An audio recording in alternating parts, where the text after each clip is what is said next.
کہ دین کے کام کرو اور اللہ سے اچھا گمان رکھو. حضرت جابر فرماتے تھے کہ مجھے حضور صلی اللہ علیہ وسلم نے اپنی وفات سے 3 دن پہلے یہ فرمایا کہ جابر تمہاری موت اس حال میں آئے کہ تمہارا گمان خدا کے ساتھ اچھا ہو. یاد رکھو اس کو, اچھے گمان کے ساتھ کام کرو.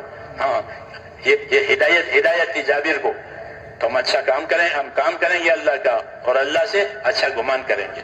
کبھی مدد دیر سے آئے گی, کبھی مدد جلدی آئے گی, کبھی آزمائش بھی آئے گی. ہمارا گمان اللہ کے ساتھ اچھا ہو. کیوں کہ اللہ کا وعدہ ہے کہ میں ان کا مددگار ہوں. واللہ ولی المؤمنین, اللہ ایمان والوں کا مددگار ہے. وَلَيَنْصُرَ اللَّهُ مَن يَنْصُرُهُ, جو دین کی مدد کرے گا اللہ اس کی مدد کرے گا. تو اللہ سے اچھا گمان رکھنا, آپس میں اچھا گمان رکھنا, ایک دوسرے کی خوبی دیکھنا, ایک دوسرے کے ساتھ اچھا گمان کرنا. شیطان بدگمانیوں سے ایک دوسرے سے توڑتا ہے. بدگمانی, یہ بدگمانی نہ کرے, اچھا گمان کرے. کوئی غلطی ہو تو اوپر پردہ ڈالے, موقع پر نصیحت کرے. یہ بزرگوں کا طریقہ بتایا کہ کسی نے غلطی کی ہے تو اس کی غلطی پر پردہ کرے, پھیلاوے نہیں, اور موقع دیکھ کر اس کو نصیحت کرے کہ یہ چیز یوں ہے. بس سمجھانا اپنا کام ہے, سمجھنا اس کا کام ہے. کوئی نہیں سمجھے ہو جائے, سمجھانا اپنا کام ہے. حضرت فرماتے تھے سمجھانے میں کمی نہ کرو, سمجھانا ہمارا کام ہے, سمجھنا اس کا کام ہے. تو حسن ظن, اچھا گمان لوگوں کے ساتھ, ان کی خوبیوں پر نظر کرو. مولانا الیاس صاحب اس کی تاکید کرتے تھے کہ اگر مسلمانوں میں اچھا گمان کا ماحول بن جائے تو اللہ کی عطایا اور بخششوں کے دروازے کھل جائے. اس لیے ایک دوسرے کی خوبی دیکھو. فرماتے تھے ہمارے راستے میں خوبیوں کا لین دین ہے, ایک دوسرے کی خوبیاں دیکھیں گے. اس لیے جماعت بناتے ہیں کہ جماعت میں مختلف لوگ ہوتے ہیں, ان میں مختلف خوبیاں ہوتی ہیں, مختلف خوبیاں ہوتی ہے. ان خوبیوں کی وجہ وہ خوبیاں دنیا میں پھیلتی ہے. اس لیے ایک دوسرے کا اچھا گمان کرنا, مسلمانوں میں اچھا گمان, مسلمانوں کا اچھا گمان, حسن ظن, یہ مطلوب ہے اور اس کی تاکید ہے. بدگمانی حرام ہے, بلا دلیل کے کسی سے بدگمان نہیں ہونا, الزام ہے وہ, اور وہ منع ہے. اس سے معاشرہ خراب ہو جاتا ہے. حضرت عمر فرماتے تھے کہ کوئی غلط چیز معاشرے میں آئی تو خاموش رہو تاکہ وہ دفن ہو جائے. چرچا کرو گے تو وہ پھیل جائے گی, خاموش ہو جاؤ تاکہ وہ دفن ہو جائے, ورنہ معاشرہ خراب ہوگا. اس لیے اچھے گمان کے ساتھ, اللہ کے ساتھ بھی, بندوں کے ساتھ. ہاں بدگمانی اپنے ساتھ کرو کہ میں گنہگار ہوں, میں قصوروار ہوں, یہ اپنے ساتھ اچھا گمان کرنا یہ ٹھیک نہیں کہ میں اچھا ہوں. اللہم اجلنی فی عینی صغیرہ, دعا ہے اللہ مجھے اپنے آپ کو اپنی نگاہ میں مجھے تو چھوٹا بنا کہ میں کچھ نہیں ہوں, میں گنہگار ہوں. ہر بندہ گنہگار ہے, حدیثوں میں ہے کہ تم سب گنہگار ہو, تو ہر بندہ گنہگار ہے. تو اپنے بارے میں تو یہ ہو کہ میں قصوروار ہوں, اور دوسروں کے بارے میں اچھا گمان ہو, تو اس سے اللہ تعالیٰ خیر لاویں گے. ہاں, اور دعوت میں خوبیوں کا لین دین ہے, ایک دوسرے کی خوبی دیکھو. اس علاقے کے لوگوں میں یہ خوبی ہے, اس علاقے کے لوگوں میں خوبی ہے. میوات والوں سے فرماتے تھے تمہارے اندر 2 خوبیاں ہیں. کیا کہ جفاکشی اور سادگی, یہ تمہارے اندر خوبی ہے میوات والوں, کیونکہ سب سے پہلے مخاطب یہی ہوئے تھے میوات کے حضرات. کہ تمہارے اندر خوبی ہے 2, ایک جفاکشی ہے, پیدل چلتے تھے بمبئی سے کلکتہ, جی ہاں, دلی سے بمبئی, اور پیدل چلتے تھے. جفاکشی ہے اور سادگی ہے, وہ یہی دین میں مددگار ہوتی ہے. تو ان کی خوبیوں کو اجاگر کرتے تھے کہ خوبیوں والا ہے, پھر ان کی خوبیاں دنیا میں پھیلتی ہے. اللہ تعالیٰ نے امت کو بہترین امت بنایا ہے. جب یہ اپنے مقصد میں ہوگی تو ان کی خوبیاں دنیا میں اللہ پھیلائیں گے. اللہ ہمیں اس کی توفیق عطا فرماوے, اس کی نیتیں کریں, اور جو ذمہ داری اللہ کی طرف سے آوے مشورے سے اسے پورا کرنا. وہ اللہ کی امانت ہے, وہ اللہ کا حق ہے. ہاں, نعمت بھی ہے, امانت بھی ہے کہ اللہ نے دین کا کام ہم کو دیا, کہ یہ نعمت بھی ہے, امانت بھی ہے. نعمت کے پہلو سے شکر گزار بنے کہ اللہ نے ہم کو دین دیا, امانت داری کی وجہ سے اس کا حق ادا کریں. تو کریں گے انشاءاللہ. ہاں, اب جو تقاضے آپ حضرات کو دیے جائیں گے وہ انشاءاللہ آپ اڑیں گے.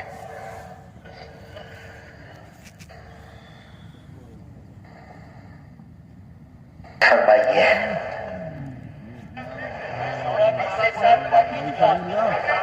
جی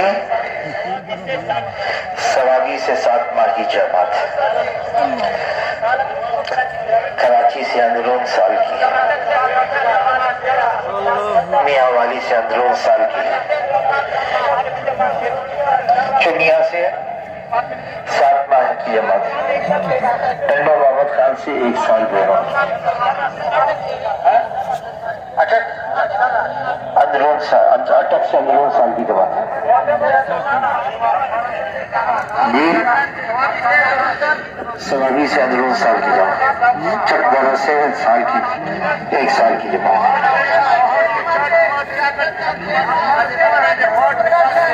مظفر گڑھ سے 6 جماعتیں اندرون سال کی. ہاں دیر سے صاحب آباد سے 4 جماعتیں اندرون سال کی، شہر سے 4 جماعتیں،